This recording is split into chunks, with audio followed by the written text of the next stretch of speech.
Coastal times news राज्यस्तरीय प्रथम वार्षिक उत्सव बलांगीर जिला कंटाबांजी स्थित मंगल भवन ठारे कोस्टल टाइम्स न्यूज मुख्य प्रतिष्ठाता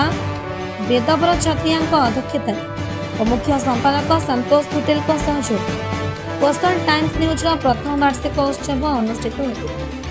नमस्कार समस्त मीडिया बंधु और समस्त सामाजिक अनुष्ठान के मुझे धन्यवाद देवी जे आज प्रथम कोस्टल टाइम प्रथम वार्षिक उत्सव रे एते संख्या रे आसिक जेन कार्यक्रम के सफर कले समस्त को पहला मुझे धन्यवाद देवी। देखुन न्यूज आम जेन करुछुँ सेटा आम करमा किंतु आम जेन वार्षिक उत्सवटा गोटे करमा आमर चैनल गोटे विवरणी पाठ है वगैरह सेटा गोटे वार्षिक आम काଣା करूँ से जिनसर हिसाब किताब रहा से लगी वार्षिक उत्सव गोटे प्रथम वार्षिक उत्सव आम कंडाबांजी थाने करूँ। आगामी दिन रे आम विभिन्न टाउन मान को विभिन्न अंचल रे ये कोस्टल टाइम रो वार्षिक उत्सव के प्रसारित करवार लगी चाहूँ। आउ वार्षिक उत्सव रे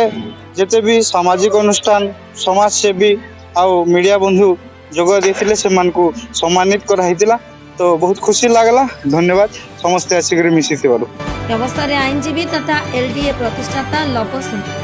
रेंगाली पंचायत लड़ुआ सरपंच उमाकांत मेहर समाजसेवी विनोद कालसा संघमित्रा पटेल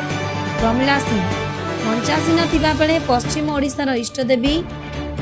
मां समलेश्वरी प्रतिमूर्ति को दीप प्रज्वलन कर सारिबा परे सांस्कृतिक कार्यक्रम आरंभ होइतिला। अतिथि मानकर वक्तव्य प्रदान कर सर्वशेष 30 जिलार विभिन्न ब्लॉक रे थिबा कोस्टल टाइम्स रो प्रतिनिधि माने खराब वर्षा हेउ किंबा शीत खातिर न कर लोकंक समस्या को निरपेक्ष भावे कोस्टल टाइम्स प्रसारित करी सरकार का पाखरे पहुंचाउथिबा प्रतिनिधि मानक अतिथि मानक हस्तरे सम्मानित करी मानपत्र दिया जाइथिला एवं ओडिशार विभिन्न अंचल सामाजिक अनुष्ठान और व्यक्तिगत समाजसेवी मानक मानपत्र उपढकन दे सम्मानित करा जाइथिला। मो नाम उमाकांत मेहर सरपंच रेंगाली ग्राम पंचायत आज कंटाबांजी रे कोस्टल टाइम तरफ वार्षिक महोत्सव अनुष्ठित होता जितने ओडिशार समस्त जिलू समस्त संगठन समस्त आम सामाजिक मान आसी आउ जे जे संगठन मैंने सुंदर काम कर समाजसेवी माने सुंदर काम मैंने कर कोस्टल टाइम तरफ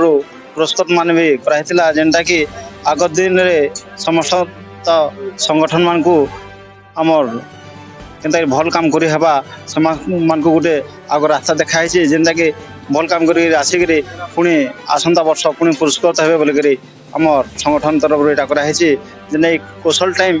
प्रत्येक वर्ष गोटे संगठन एंता मजबूत करूँ आउ गोटे केनता आमर संगठन आमर राज्य आमर ओडिशा आमर जिला मन केनता सबू समाजसेवी लगे आमर एरिया केनता डेभलप होगा से चिंताधारा देछन और संगठन एकता हेबा बोलिक आमर आशा रही। धन्यवाद। ब्यूरो रिपोर्ट प्रमाद न्यूज।